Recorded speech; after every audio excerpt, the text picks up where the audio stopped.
Welcome to another episode of the Growth Focus podcast, where we bring together tech leaders from all across the globe to share their time, their insights, and their expertise with us.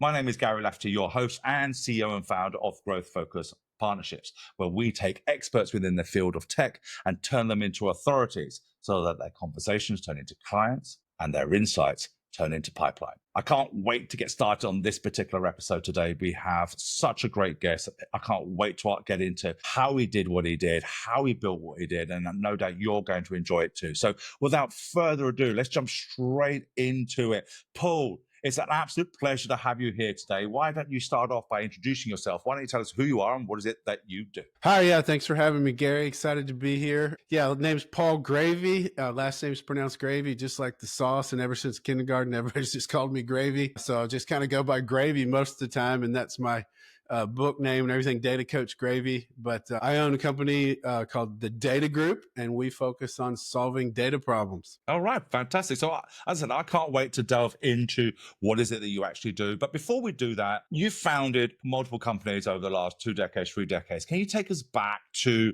how it all started and what led you to data? Yeah, how it all started goes back to my dad. He was born and raised as an Iowa farm boy. And so he was going to teach me character and hard work if it killed me, And so I never had a summer break or a spring break or a winter break. No breaks were allowed. In between school, he found me what he liked to call character building opportunities, which were jobs that nobody wanted to do in order to build that character and teach me hard work. And so it wasn't until college, and I was studying finance at Auburn, and I begged him to get me some sort of semblance of a white collar job instead of shoveling, smelly stuff. And so he did. He got me a job working in the office of a construction company.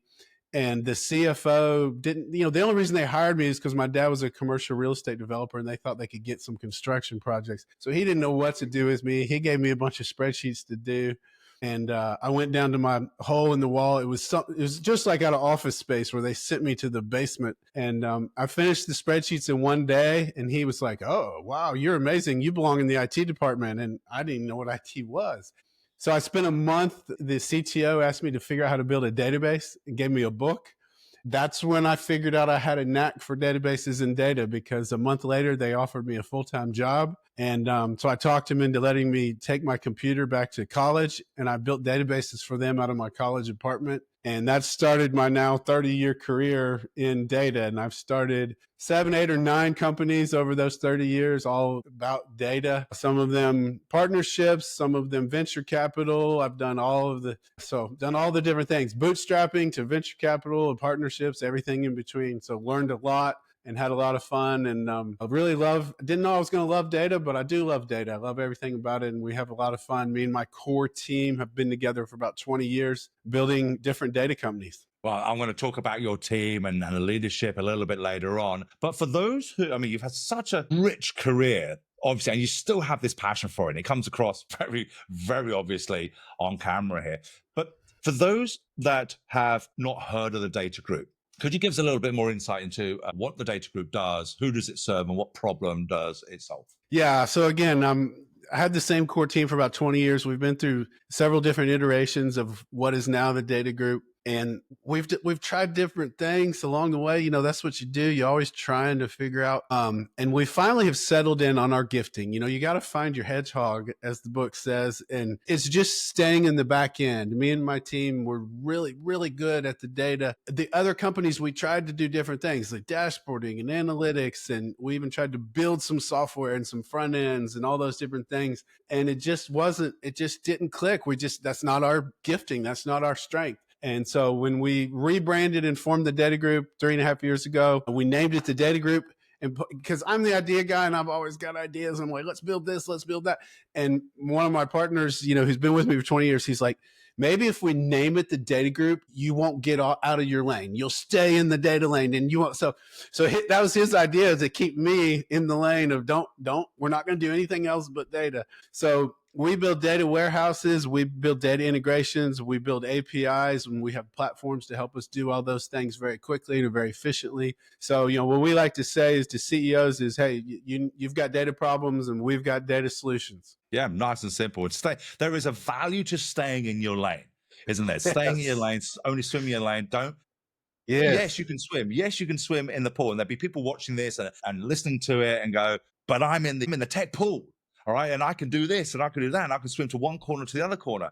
But the value really is choosing your swim lane, dedicating yourself to the swim lane, what a great story of the partner going, "Look, we're going to call it this, so you can stay on track. Keeps me, yeah, don't be shiny corner. Let me go to that corner. Let's go right. and do that." Right. I mean, it happens all the time. I'll take my walks where I get my ideas, and I'm like, "Oh, we should do this," and I'm like, "Oh, we're the data group. That's not a no, can't do that." So it works. It works. It keeps me. Obviously, it does. And the more you say it, well, bing, yeah, that's it. Yeah. Muscle memory. What I'd like to talk to now, really, is you mentioned a team has been through with you for several years, through several iterations. What's the secret to building a team that's loyal and long lasting?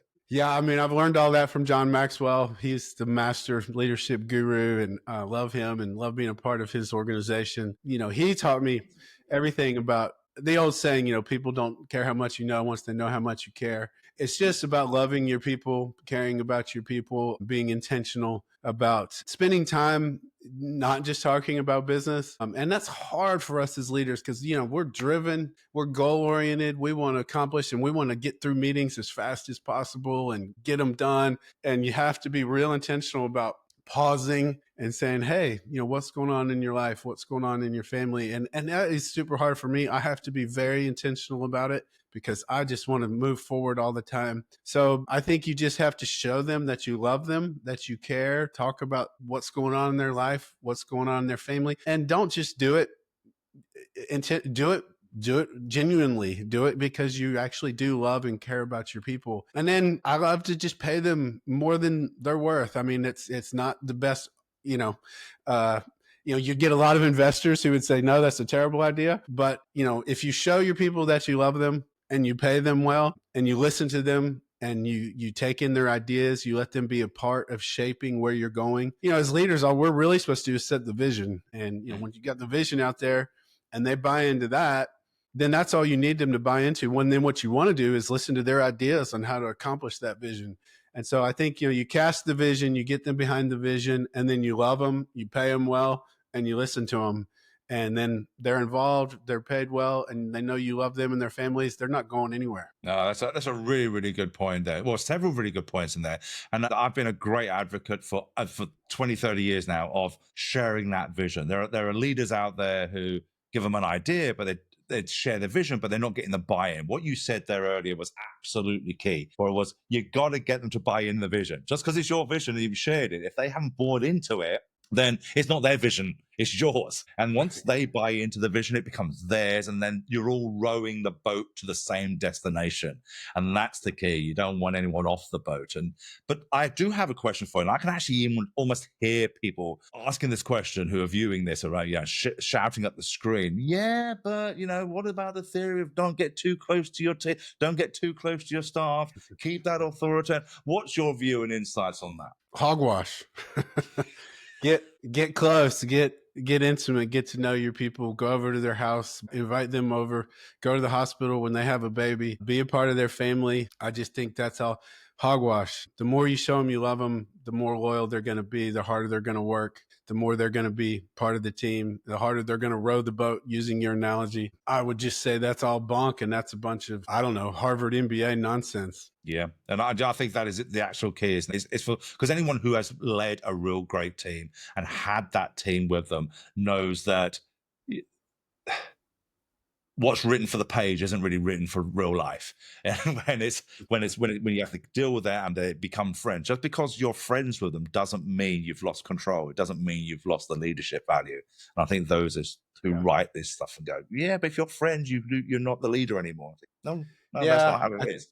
I think you're actually a better leader when you're a friend because you bring down the barriers, you bring down the walls, you make them feel at ease, giving ideas and being a part of the conversation. They don't feel like they always have to say the right perfect thing, like they always have to agree with you. Last thing you want is your team to feel like they always got to agree with whatever you say. They're not going to bring any new, fresh ideas to the table. There's a whole thing around framing questions, and I love the way Craig Groeschel teaches that, the way you ask open-ended questions and you start with like how instead of do. And I use the example with data. You don't ever want to ask, do we have any data, when you're trying to make a decision, because then it's just a yes, no, we don't have any data. But if you say, could we look for some data that might help us make that decision? Then it's like, there's not just a yes, no answer. It's like, could we go look?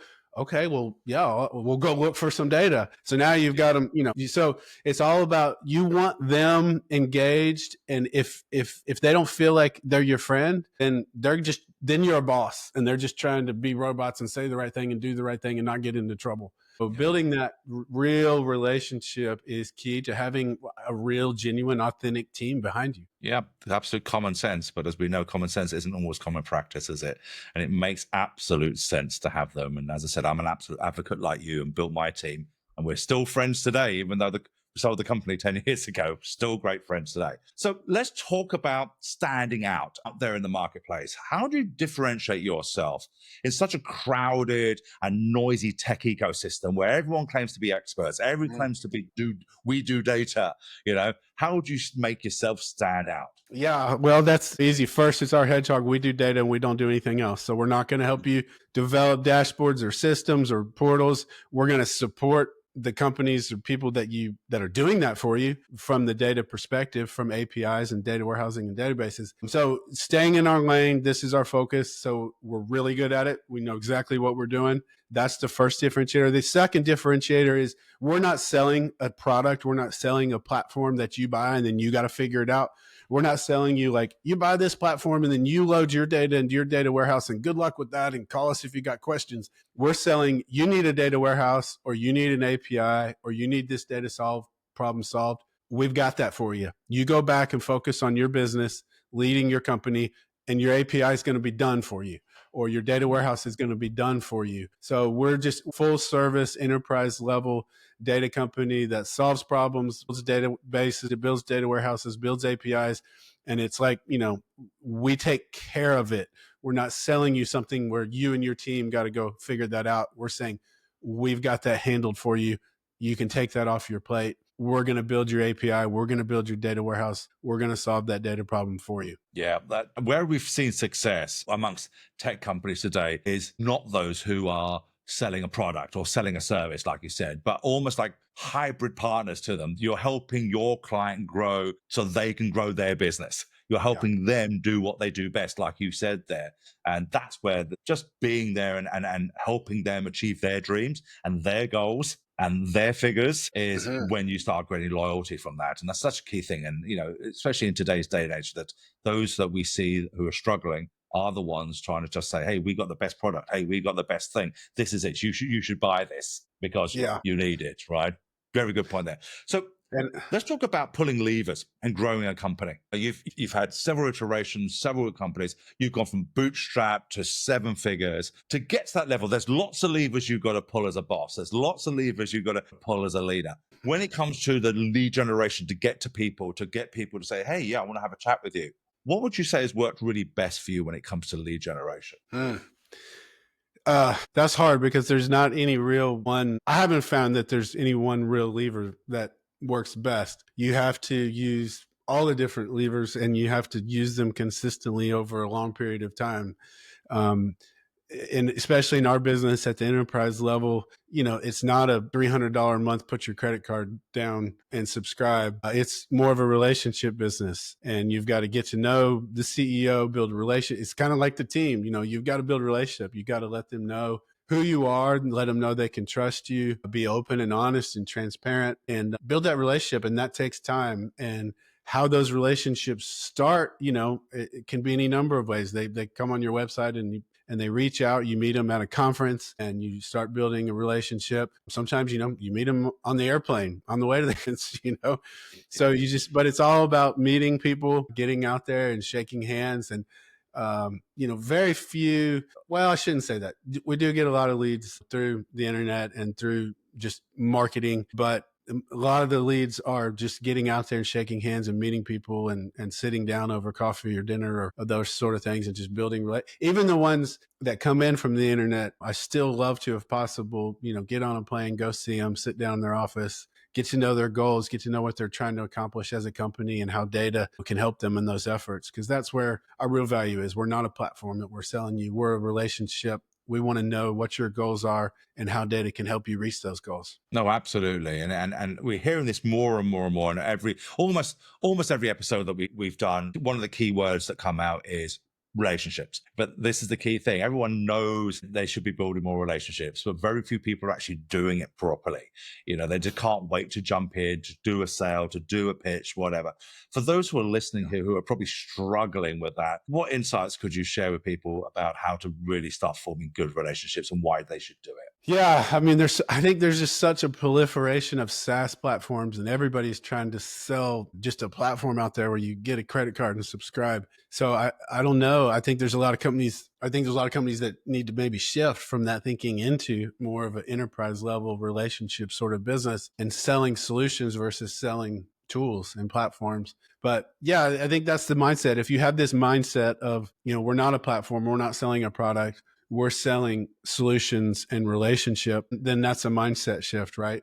And then you say, all right, now, I don't need to just be out there marketing and selling Google ad, buying Google. I need to be getting to conferences, meeting people, sitting down in people's offices. I just think so you got to decide. I mean, there's a lot of companies that are very successful just being platform companies and selling subscriptions. So I don't want to knock that. There's people that they enjoy doing that and they're good at that and they're successful doing that. But at the enterprise level, if you're going to sell big clients and solve big problems and big solutions, that is a relationship business because there's big dollars involved. They have to know you and they have to trust you. Yeah, absolutely. Yeah, and I think the tech tends to fall into it. Tech is especially one of those industries that which fall into what I call the field of dreams mentality. Is that, oh, this is so cool, this is so good, I'll build it and they will come. You hear that over and over and over again. This is so great, it's going to fly off the shelves. This is where it's going to work, and they just wonder why it doesn't work because everyone else is doing it. And like you just said there earlier, there are so many SaaS every single day. I wish I had the stat for it. How many SaaS products come onto the market on a daily basis, which just makes it noisier, more confusing. And without that relationship, that's the platform, isn't it? That is the foundation, is the relationship. It is. And building trust and transparency in those relationships is the key. And as one of my mentors, Pastor Chris Hodges, says, it takes years to build trust and only one decision or 1 second to destroy it all. So, you've got to dig in every day and build it and build it and build it. And then, you got to be you got to have character and values, and because one bad decision can wreck it all. And so that's you got to stay focused on who you are and what you're doing, and love your customers. I talk about loving my team. You got to love your customers the same way. Build a relationship with them, love them, care about their goals, what they're trying to accomplish. If you care more about your customers' goals and what they're trying to accomplish, your business will. You don't have to worry about your company's goals. Worry about their goals and try to help them solve their problems. It'll work for your business just as good or better when you're focused on building a relationship with them and really solving their problems, helping them accomplish their goals. That's the best, if you want to go back to lead generation, there's the best lead generation is very happy, thrilled customers who know you, trust you, go out there and say, I've been working with Gravey for 10 years. He's honest, he's authentic, he's genuine, he does what he says he's going to do, he delivers. You can't beat that, and you're not going to get any Google ad that's going to sell the way that will sell for you. And that's such a good point. We hear this all the time in the industry, whether I'm speaking to prospects or whether I'm speaking to guests or whatever, it is constantly, it's so hard to build trust out there, as if trust can be bought in an instant and trust to issue it. But it isn't. It does take time. There are things you need to do prior to that trust. There's a reason why it's called know, like, and trust is at the end. You've got to put the work in to get to that. So that being said, and we're talking about trust, what role do you feel founder-led marketing plays in business today? Being the face out there, the founder being the face, making sure that you're the one that they know are out there to help them with their goals and their challenges and helps them get their outcome. Yeah, you just have to. I mean, that's the whole thing for my latest data coach Gravey is I'm trying to be a coach to these CEOs and help them understand. First of all, most CEOs have bought into a lie that they do not understand data and it's too complicated. And I'm not sure why this is, because data is so simple. It's strings, dates, and numbers. I mean, it could not be any more simple. And I think IT has sold them this lie and they've bought into it. And then that leads them to outsource the leadership of their technology and their data. And they just kind of leave the IT department over there. You do your thing, but they're leading every other department. They have no problem leading other departments that they don't understand anything about. And so it's curious to me. So what I try to do in building that relationship is just come in and say, hey, listen, your data, first of all, is your most valuable asset. It's the only completely unbiased truth about your company, because you have biases, your board has biases, all the leaders around you have biases. Your data doesn't. And it's the only complete and totally unbiased truth. And until you have total visibility into it, you're leading off of assumptions and biases and just experience. And what you want to do is get to the cold, hard truth. And when you present, like just example I use, your board might be telling you one thing when they have no data, and then you get visibility into your data and the cold, hard truth about your company, your board's probably going to give you totally different direction because they now understand the whole truth.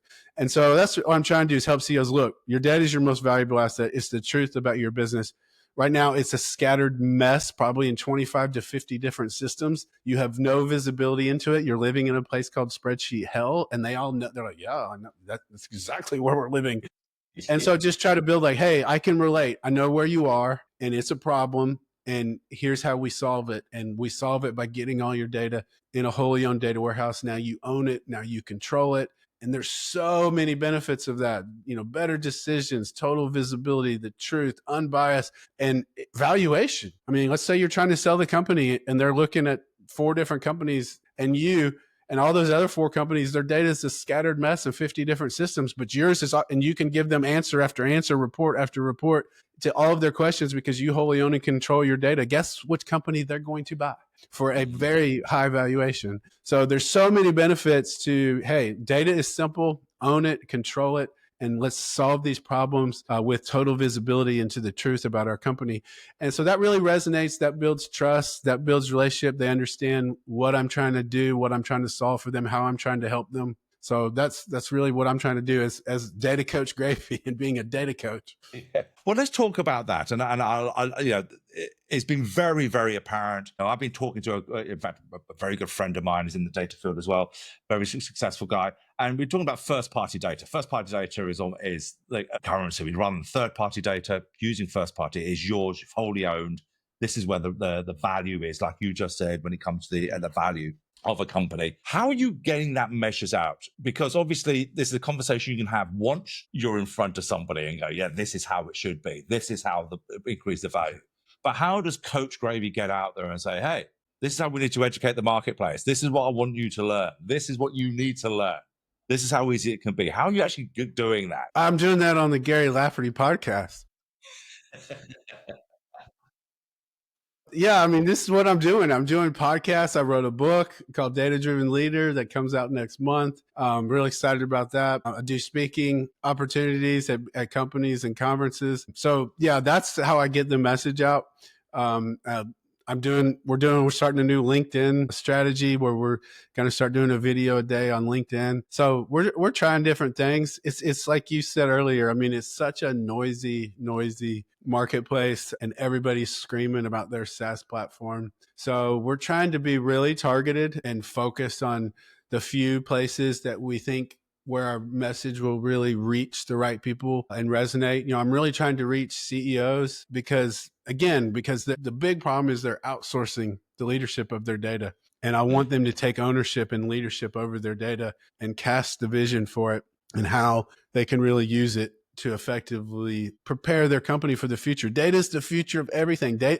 AI runs on data. So when you want to future-proof your company, You've got to lead your data and the mission and the vision for your data. And so that's the message. And I think it's really resonating. And so we're just being really selective about the channels that we're using to get that message out. But I think, yeah, speaking, hopefully the book is going to be great. I love it. I'm really excited about it. I spent 1.5 years writing it, put a lot of effort into it. It is zero AI written. It is totally Gravey written. Every single word is genuine and authentic. And I hope it speaks to CEOs. I really think there's this enormous problem where CEOs are not leading their data. They're outsourcing that, and they need to take ownership and leadership over it and lead their data, because it is the future of everything. No, absolutely. And it's very obvious, as I said, the passion you have for the ownership of the data. But one of the challenges that CEOs are having, you mentioned earlier that you said, they've been led to believe this lie that it's hard, it's difficult,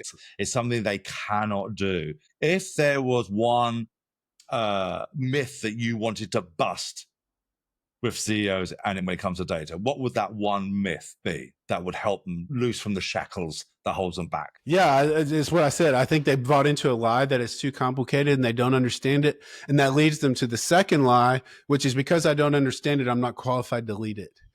And it's like, well, wait a minute. The example I use is, does the CEO of a power company understand how a nuclear reactor works? No. But does he lead the nuclear reactor division of his company? He absolutely does. He casts the vision for where they need to go, and he leads them on that vision. You don't need to understand how a database, an API, and a data warehouse work to lead your data. Stop the lie that because I don't really understand this stuff, I'm not qualified to lead it. You're absolutely qualified to lead it, because you understand the value of what owning and controlling and be able to effectively use your data means for your company, right? And so that's the vision. Look, this is our most valuable asset. This is the truth about our company. This is the future of our company. If we want to effectively use AI, we need to own and control all of our data. It needs to be clean, and it needs to be ready to feed into whatever AI solutions we want to buy into. That's the vision. Is our data is critically important. It's our most valuable asset. So the vision is, we need to own and control it. And it is hard, just from a standpoint of, because your data is so scattered.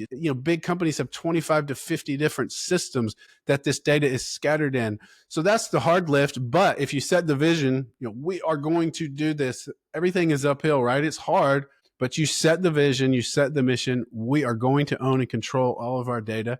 And you lead them on that mission, and you endeavor to persevere, and you get it done.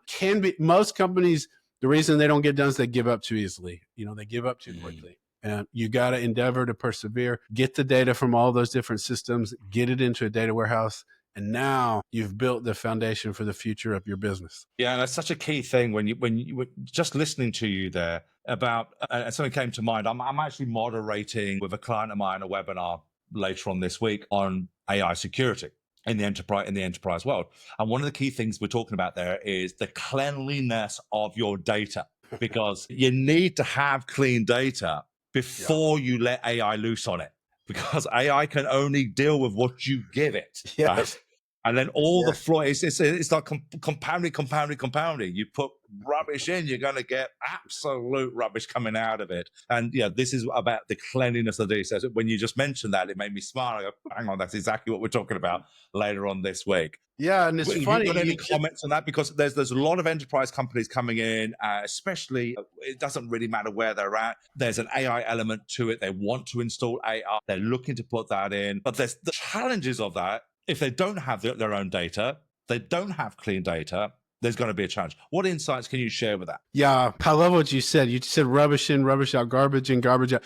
They used to talk about that all the time in the 80s and 90s and 2000s before AI. They were always talking about, you got to get your data clean, garbage in, garbage out. Now nobody's talking about that because they don't care. They just want to do AI and we'll just feed garbage into it. It's like, no, like, what do you do? Like, you've got to get your data prepared. So I love what you're saying. It's absolutely right that AI runs on data. And if you feed garbage into AI, just like back in the 80s, you're going to get garbage analytics. You're going to get garbage results. So, and in order to have clean data, in order to get your data prepared, you have to have total visibility into it. And you can't have total visibility into it if it's scattered in 25 different systems. So again, the first key is get into a data warehouse, put a visibility tool over it. We love Sigma Computing. They have an amazing visibility tool. We're partners with Snowflake. They're the best data warehouse on the market. We're partners with Sigma. They're the best data visibility tool on the market. And see your data, because when you see it, most of our customers, the first time they see their data, they go, that's not our data. And I'm like, sadly and unfortunately, yes, it actually is. But the good news is now we can see the problem. We can see it totally clearly. And now we can, before you didn't even know you had this enormous data problem, and you're not ever going to know it until you can see it. So you've got to get in a warehouse. You got to put a visibility tool over it. Now we can see it. Now we clean it. Now we can fix it. Now we can enrich it. We can add other data to it to make it even more valuable. And now we've laid the foundation for the future. We've laid the foundation for AI, and we can do something positive with it. There are AI tools out there that you can implement today, and that's fine, and they're good. But all your competitors are doing that too, right? So you've created no competitive advantage. The only way to create a competitive advantage with AI is to use AI with your data, right? Because your competition's using publicly available AI and publicly available data and publicly available tools. But when you get your data and you get it clean so that it's valuable, and then you plug that into AI, now you've created a true competitive advantage because you're using your data with AI and your competition is not. Yeah, and that is a brilliant insight to end our conversation. I can't believe where the time has gone today, Gravey. It's just flown by, having so much fun. So if people want to get hold of you, potentially work with you, or get to know more about what you do, what's the best way they can do that? Our website, thedatagroup.cloud, or you can email me at Gravey at thedatagroup. And you can either spell it the correct way my last name is spelled, or you can spell it like the sauce. Either way, I'll get the email. And I'd be happy to talk to you about data and how we can help you effectively use it to meet your goals. So thanks for having me. It's been fun. The time goes by, I can talk about data way too long. No, not at all. It's been an absolute pleasure having you here today. Yeah, and thank you for sharing your insights and your expertise. I'm sure the listeners and the viewers have got an awful lot out of it today. Great. Thanks, Gary. Really appreciate the time. Not at all. And thank you, ladies and gentlemen, for joining us for yet another episode of the Growth Focus podcast. If you've taken anything from Gravey today, please make sure you like it, make sure you comment it. But more important, please make sure you share. We grow and we learn by standing on the shoulders of giants, learning from other leaders amongst in the field. So please make sure that you share the episode or share other episodes so that we can all grow together. But more importantly, please make sure that you are striving, you are growing your business. Please make sure you're profitable. So until the next episode, we shall see you soon. Bye-bye.